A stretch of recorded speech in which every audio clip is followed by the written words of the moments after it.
کہتے ہیں کہ دائیں آنکھ پھڑ کے تو مصیبت آتی ہے، نعوذ باللہ. ہتھیلی میں خارش ہو تو پیسے ملتے ہیں، رات کو جھاڑو دیں تو رزق چلا جاتا ہے، منڈیر پہ کوا بولے تو مہمان آ جاتا ہے، جوتے پہ جوتا ہے سفر ہوتا ہے، اور 1001 مثالیں آپ ڈھونڈ سکتے ہیں کہ جو توہمات ہمارے ہاں پائے جاتے ہیں اور اس سے خود بخود نتیجے نکال لیتے. اگر کوئی پوچھے یہ جو تم کہہ رہے ہو کہ ہاتھ پہ ہتھیلی پہ خارش سے ایسا ہوتا ہے پیسہ ملتا ہے، تو کیا غریبوں کے ہاتھ پہ کبھی خارش نہیں ہوئی ہوگی؟ یہ غریبوں کو کبھی خارش کی بیماری نہیں لگی ہوگی؟ یہ سب ہمارے اپنے فتوے ہیں اور یہ جھوٹی باتیں ہیں، ان کی کوئی حقیقت نہیں. یاد رکھیں مومن کا عقیدہ کیا ہے کہ نفع اور نقصان صرف اللہ کے ہاتھ میں ہے. سورۃ التوبہ آیت نمبر 51 میں اللہ تعالیٰ فرماتے ہیں قُلْ لَن يُصِيبَنَا إِلَّا مَا كَتَبَ اللَّهُ لَنَا هُوَ مَوْلَانَا وَعَلَى اللَّهِ فَلْيَتَوَكَّلِ الْمُؤْمِنُونَ. آپ کہہ دیجئے ہمیں ہرگز کوئی برائی یا بھلائی نہیں پہنچتی مگر وہ جو اللہ نے ہمارے لیے لکھ دی. اللہ ہی ہمارا مولا ہے اور اہل ایمان کو اسی پہ بھروسہ کرنا چاہیے.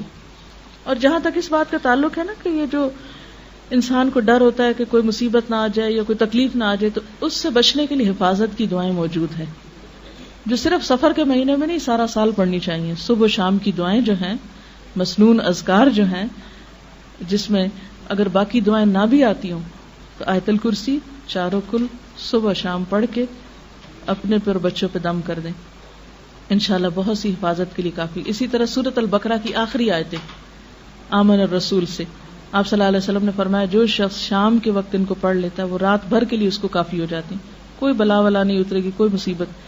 اور یہ جو آخری آیتیں ہیں یہ اتنی خوبصورت آیتیں ہیں کہ آپ صلی اللہ علیہ وسلم نے ایک دفعہ فرمایا کہ آج آسمان کا ایک دروازہ ایسا کھلا ہے کہ جس سے پہلے کبھی نہ کھلا تھا، ایک فرشتہ ایسا اترا ہے جس سے پہلے کبھی نہ اترا تھا، اور وہ ایسی آیتیں لے کر آیا ہے جو آج سے پہلے کسی نبی کو نہیں ملی.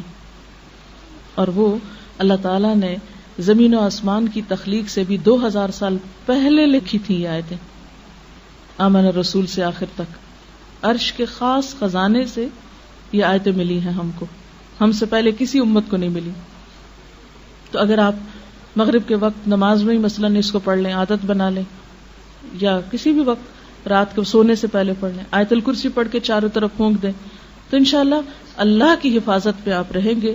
ورنہ کسی اور کے بس میں حفاظت نہیں ہے کسی کی. جو توہمات ہیں ان سے خود کو نکالیں، کیونکہ ان کا سب سے بڑا نقصان یہ ہے کہ انسان کام سے رک جاتا ہے، انسان کے ارادے متزلزل ہو جاتے ہیں، انسان کے اندر سے ڈٹرمنیشن ختم ہو جاتی، یقین اور ول پاور کم ہو جاتی.